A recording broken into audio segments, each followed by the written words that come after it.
नमस्कार, बहुत स्वागत है आप सभी दर्शकों का। आप देख रहे हैं आज की खबर, आपके साथ मैं हूं अपर्णा शुक्ला। चलिए अपने इस खास बुलेटिन देवभूमि की शुरुआत करते हैं इस बड़ी खबर के साथ, जहां देहरादून में मुख्यमंत्री पुष्कर सिंह धामी ने मानसून के बीच आपदा प्रबंधन तैयारियों को लेकर के उच्च स्तरीय समीक्षा बैठक की है।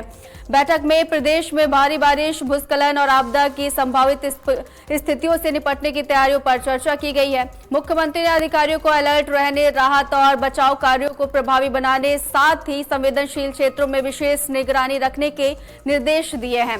उन्होंने आपदा के समय त्वरित कार्रवाई और बेहतर समन्वय पर जोर दिया है।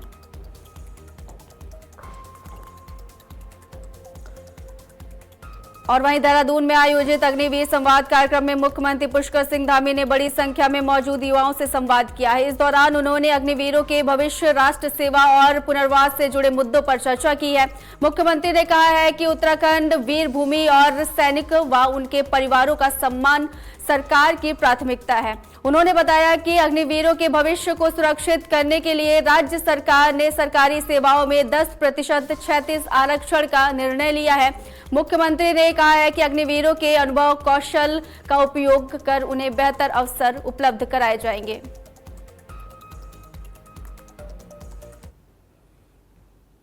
और सच में वो अग्निवीर जब लौटकर आएंगे तो उनको कहीं भटकना ना पड़े, परेशान ना होना पड़े। इसके लिए हमने पहले से ही जो है आरक्षण का प्रावधान यहाँ पर राज्य सरकार की तरफ से कर दिया है।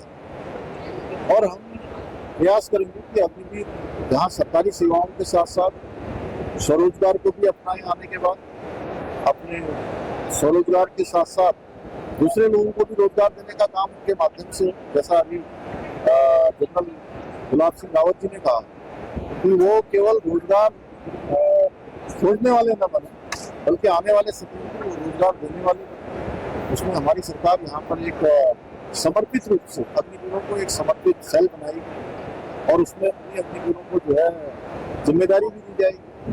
और हमारे साथ सारे लोग, हमारे कर्मचारी विद्यार्थी लगातार जागरूक फाउंडेशन के माध्यम से सब युवाओं को हमेशा प्रेरित करते हैं, प्रशिक्षण करते हैं, शिक्षण करते हैं। तो इन सबकी सेवाएं भी उसमें हम लोग लेते हैं।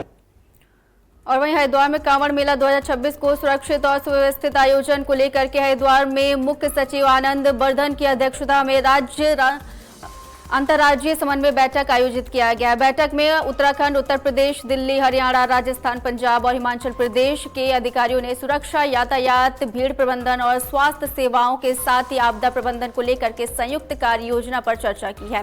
मुख्य सचिव ने कांवड़ यात्रियों की सुरक्षा को सर्वोच्च प्राथमिकता बताते हुए सीमाओं पर संयुक्त चेक पोस्ट, सोशल मीडिया पर अफवाहों की निगरानी और साथ ही यात्रा मार्गों पर सभी मूलभूत सुविधाएं सुनिश्चित करने का निर्देश दिया है। उन्होंने स्पष्ट किया है कि कांवड़ यात्रा के लिए दिल्ली देहरादून एक्सप्रेसवे का उपयोग नहीं किया जाएगा।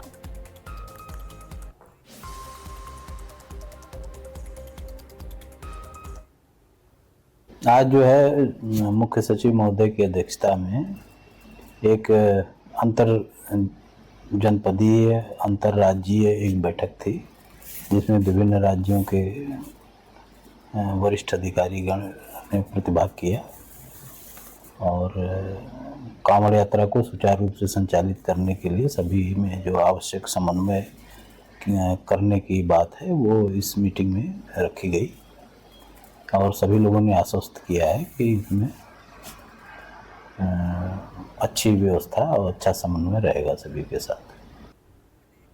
और वहीं नैनीताल में टीटी से मुक्ति और पुरानी पेंशन बहाली की मांग को लेकर के जिले भर में शिक्षकों ने उत्तराखंड राज्य प्राथमिक शिक्षक संघ के बैनर तले धरना प्रदर्शन किया है। इसके बाद शिक्षकों ने बुद्ध पार्क से जिलाधिकारी कार्यालय तक जुलूस निकाल करके जिलाधिकारी ललित मोहन रयाल के माध्यम से प्रधानमंत्री, केंद्रीय शिक्षा मंत्री और मुख्यमंत्री उत्तराखंड को संबोधित ज्ञापन सौंपा है। धरने को संबोधित करते हुए जिलाध्यक्ष मनोज तिवारी ने कहा है कि टीटी संबंधित कानून वापस नहीं लिए जाने पर आंदोलन और भी जारी रहेगा।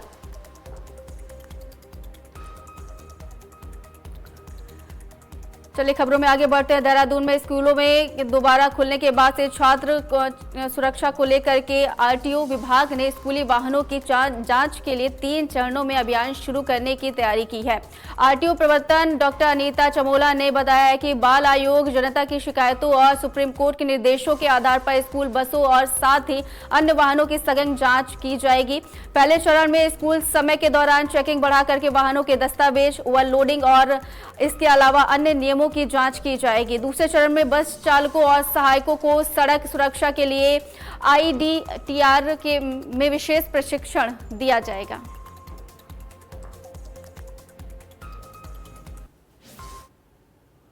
स्कूल बसेस के संबंध में हमें बाल आयोग की तरफ से भी निर्देश प्राप्त होते रहते हैं। पब्लिक की कुछ कंप्लेंट्स भी होती हैं। इसके अतिरिक्त सुप्रीम कोर्ट के निर्देश भी हैं। तो हम 3 तरह से, मतलब 3 फेजेस में हम स्कूल बसेस के प्रति कार्रवाई करेंगे। पहला तो हमारा एनफोर्समेंट है ही, रेगुलर एनफोर्समेंट को हम स्कूल टाइमिंग में बढ़ाएंगे और उसमें जो स्कूल में चाहे वो बसेस हों या अन्य वाहन जो स्कूल के पर्पस के लिए चल रहे हैं उनके प्रपत्रों की जांच की जाएगी, ओवरलोडिंग की भी जांच की जाएगी। इसके साथ ही जो स्कूल के चालक हैं, स्कूल बसेस के जो चालक हैं और उसमें जो अटेंडेंट्स हैं, तो उनके लिए भी हमने एक ट्रेनिंग प्रोग्राम बनाया है। और वहीं नैनीताल में एक पेड़ मां के नाम अभियान के तहत कुमाऊं आयुक्त एवं मुख्यमंत्री सचिव दीपक राउत ने कुमाऊं कमिश्नरी परिसर में पौधारोपण किया है। इस दौरान उन्होंने लोगों से अपनी मां के सम्मान और पर्यावरण संरक्षण के लिए कम से कम एक पौधा लगाने की अपील की है। आयुक्त दीपक राउत ने कहा है कि पौधारोपण पर्यावरण संरक्षण, प्राकृतिक संसाधनों के संवर्धन और साथ ही आने वाली पीढ़ियों के सुरक्षित भविष्य के लिए बेहद जरूरी है। कार्यक्रम में इस दौरान कई उच्च अधिकारी और इसके अलावा कर्मचारी भी मौजूद रहे।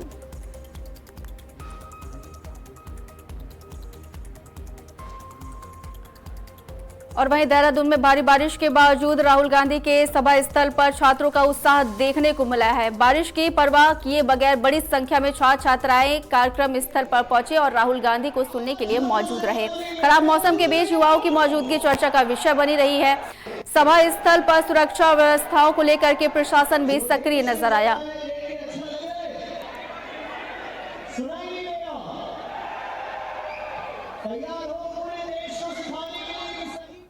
और वहीं रुड़की के पिरान कलियर क्षेत्र के बाजूहेड़ी गांव में पुरानी रंजिश को लेकर के गोलीकांड का मामला सामने आया है। आरोप है कि प्रधानपति किशोर सैनी ने अपने सगे भाई राजेश सैनी को लाइसेंसी पिस्तौल से गोली मार दी है। गोली लगने से राजेश गंभीर रूप से घायल हो गया, जिन्हें इलाज के लिए अस्पताल में भर्ती कराया गया। घटना के बाद आरोपी मौके से फरार हो गया है। सूचना मिलते ही पुलिस और फोरेंसिक टीम मौके पर पहुंची और घटनास्थल से साक्ष्य जुटाए हैं। पुलिस आरोपी की तलाश में लगातार दबिश दे रही है और मामले की जांच फिलहाल जारी है। घटनाक्रम में 2 सगे भाई हैं। जो प्रधानपति है छोटा भाई, उसने किसी चीज में विवाद, क्योंकि पहले से ही बताया जा रहा है कि इनका आपस में मनमुटाव रहता था, तो वो छोटे भाई ने बड़े भाई पे फायर झोंक दिया। गले में कुछ लगी है और लाइसेंसी पिस्टल से फायर हुआ है। अभी आउट ऑफ डेंजर है। पुलिस उसमें लीगल कार्रवाई कर रही है। हमारी एफएसएल टीम ने स्पॉट विजिट किया था। बाकी उसमें जो अगली कार्रवाई है वो आगे अमल में लाई। तो क्या कोई पुरानी रंजिश मेरे भाइयों का आपस में बता रहे हैं कि पहले भी छोटी छोटी चीजों में लड़ते रहते हैं, बच्चों में भी आपस में ऐसा विवाद वाली चीजें रहती हैं। तो कल उसकी कड़ी में ये अगला उनका एक घटनाक्रम हुआ। चलिए अगली खबर का रुख करते हैं। नैनीताल में देर रात असामाजिक तत्वों द्वारा घरों की छतों पर पथराव किए जाने से लोगों में दहशत का माहौल है। मेवीला जिला पंचायत, सीमेंट हाउस और जीवावी कॉटेज समेत कई इलाकों में इस तरीके की घटनाओं की शिकायत सामने आई है। स्थानीय लोगों का कहना है कि रात के समय वे खुद गश्त करने को मजबूर हैं। लोगों ने कुमाऊं आयुक्त, जिला प्रशासन और पुलिस प्रशासन से मामले की सख्त कार्रवाई की मांग उठाई है। पुलिस फिलहाल मामले की जांच में जुटी हुई है।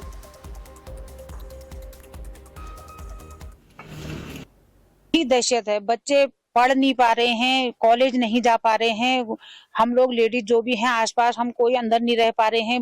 अंदर रहने को कर ही नहीं रहा है, क्योंकि जैसे हम अंदर जा रहे हैं वो पत्थर मार दे रहा है। तो हम लोग काफी डरे हुए हैं, पर पुलिस हमारा साथ नहीं दे रही है। कब शिकायत करी है, क्या कहा? लिखित में शिकायत तो इन लोगों ने करी, लेकिन आज मेरे बेटे ने कम से कम 20 बार कॉल किया इनको, तब जाके बड़ी मुश्किल से आए। किस तरह की घटना है? क्या हो रहा है? घटना हम कोई मतलब इसका वो दे नहीं सकते हैं कि क्या है करके, लेकिन हम इतनी कोशिश कर रहे हैं, हमें कुछ मिल ही नहीं रही, कुछ कामयाबी नहीं मिल पा रही है। हो क्या रहा है? बस पत्थर मार रहे हैं, वो जगह जगह पत्थर मारा, कभी हमारी छत में कभी वो छत में, अलग अलग छतों में, बस इसी हमारे आसपास के इसमें रहस्य है पूरा ये मामले में? रहस्य लगाओ या फिर हम कह नहीं सकते हैं ना, कोई नतीजे पे नहीं पहुंच पाते हैं क्योंकि हम किसी को देख नहीं पा रहे। एक एक जंगल बच्चों ने छान दिया है, सब कुछ कर दिया है, लेकिन हम कोई नतीजे पर नहीं पहुंच पा रहे। और वहीं हरिद्वार में गंगा स्नान के दौरान हरियाणा का 16 वर्षीय किशोर डूब गया। सूचना मिलने के बाद एसडीआरएफ की टीम ने मौके पर पहुंच करके सर्च ऑपरेशन शुरू किया। रेस्क्यू टीम गंगा में एक किशोर की तलाश में जुटी हुई है। एसडीआरएफ जवानों द्वारा लगातार अभियान चलाया जा रहा है। घटना के बाद परिजनों में चिंता का माहौल बना हुआ है।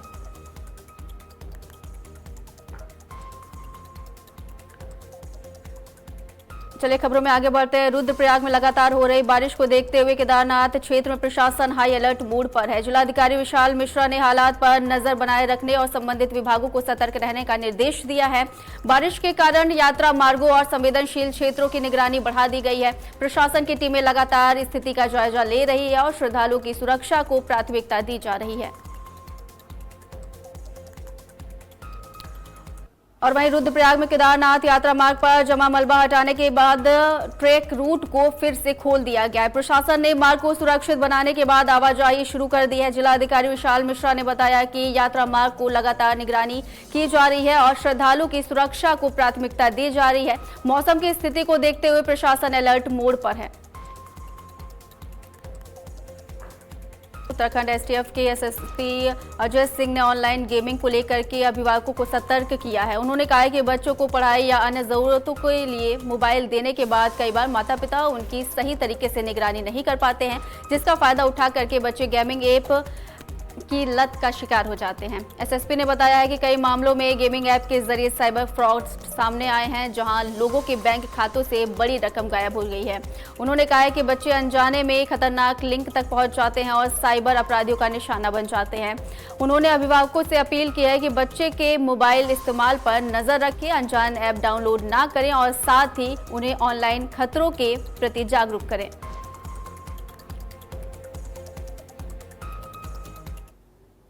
देखिए, जो गेमिंग का ऐप है, खासकर देखा गया जो छोटे बच्चे हैं, जो आजकल पेरेंट्स वो मोबाइल दे देते हैं शुरुआती स्टेज में ही। कभी कभी बच्चों की पढ़ाई के लिए भी मोबाइल की आवश्यकता होती है, बट उसकी मॉनिटरिंग नहीं कर पाते और उसमें कहीं ना कहीं बच्चा जो है गेम्स की लत में पड़कर, और देखा गया ऐसे काफ़ी सारे ऐसे केसेस रिपोर्ट हुए हैं जहाँ अच्छे खासे पैसे जो है अकाउंट से चले गए हैं। तो इसको देखते हुए पेरेंट्स की जिम्मेदारी कि ऐसे ऐप्स को मॉनिटर करें और खासकर सिर्फ पढ़ाई और उसके जो यूज़ है उसके लिए तहत ही रखें। इस तरह के ऐप्स को डाउनलोड ना करने दें और समय समय पर जो इसकी मॉनिटरिंग भी करें। और इसमें बेसिकली अवेयरनेस बहुत बड़ी चीज़ है। बच्चे अवेयर नहीं होते हैं कि वो किसी गेमिंग ऐप में जा रहे हैं तो उसकी लत भी पड़ सकती है उन्हें, और धीरे धीरे स्टेज में वो अन्य जो है इस तरह के रिलेटेड लिंक्स पर चले जाते हैं जहाँ कहीं ना कहीं साइबर फ्रॉड की भी संभावना रहती है। तो इसको देखते हुए एक अवेयरनेस बहुत बड़ी चीज़ है, जहाँ पेरेंट्स को लगातार इसमें बच्चों को अवेयर भी करना चाहिए।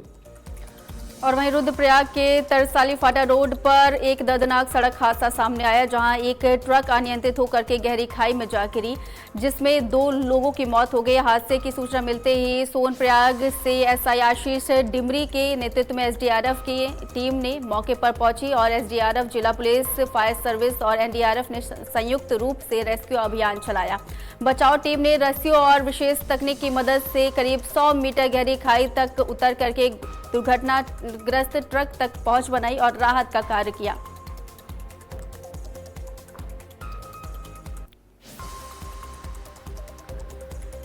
चलिए खबरों में आगे बढ़ते हैं। हरिद्वार के प्रसिद्ध मनसा देवी मंदिर में दान व्यवस्था को अधिक पारदर्शी बनाने के लिए नया ड्रेस कोड लागू किया गया है। अब ड्यूटी के दौरान मंदिर के पुजारियों को बिना जेब वाले कपड़े पहनने होंगे। मंदिर ट्रस्ट के चेयरमैन रविंद्रपुरी का कहना है कि श्रद्धालुओं का चढ़ावा सीधे पुजारियों के पास जाने के बजाय मंदिर ट्रस्ट को मिलना चाहिए, जिस पर सभी पुजारियों ने ये सहमति जताई थी।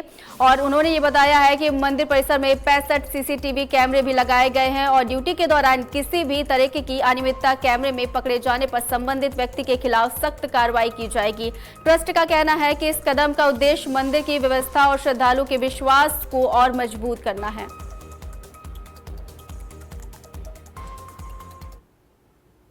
आज मैं बहुत प्रसन्न हूँ। आज मैं जब मंदिर में आया, मैंने पुजारियों को देखा, जितने भी मेरे पुजारी है, जितने कर्मचारी है, सभी बिना जेब के यहाँ उपस्थित थे। जब मैंने इनका कुर्ता देखा, सभी कुर्ते पॉकेटलेस थे, विदाउट जेब, किसी कुर्ते में जेब नहीं है। देखिए, आपने देखा होगा आजकल हमारे विरोधी जो मनसा देवी मंदिर को बदनाम करना चाहते हैं, कोई 2010 का वीडियो डाल रहा है, कोई 2021 का डाल रहा है, कोई 2023 का डाल रहा है। कहीं किसी पुजारी को 10-20 रुपया मिला होगा, उसने जेब में डाला होगा, वो वीडियो चलाए जा रहे हैं। हमारे विरोधी आप जानते पूरे भारत में है, और हमारे संतों में शांति विरोधी होते, उनका पूरा प्रयास है बदनाम कैसे किया जाए, लेकिन वो भी मठ मंदिर लेके बैठे हुए हैं। मैं कभी उनको बदनाम नहीं करूंगा, माँ भगवती उनको सद्बुद्धि दे, लेकिन मैं ये कहना चाहूंगा, इसीलिए मुझे निर्णय लेना पड़ा कि क्यों नहीं ऐसा किया जाए कि मंदिर में हमारे जितने पुजारी है सब बिना जेब के रहे, और मेरे सभी पुजारी बिना जेब के ड्यूटी कर रहे हैं। और मैंने मंदिर में 65 कैमरे लगाए हुए हैं, और जो भी कैमरे में आएगा, जो भी कैमरे की निगाह में आएगा, उसे बख्शा नहीं जाएगा।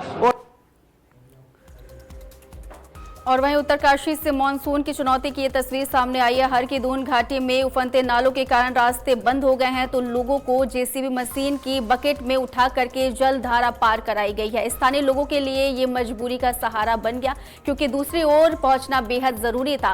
ये तस्वीर पहाड़ों में बारिश के दौरान पैदा होने वाली मुश्किलों और जोखिम भरे हालात की कहानी बयां कर रही है। फिलहाल हमारे इस खास बुलेटिन में सिर्फ इतना ही। आगे भी खबरों का सिलसिला लगातार जारी रहेगा। देखते रहिए आज की खबर। नमस्कार।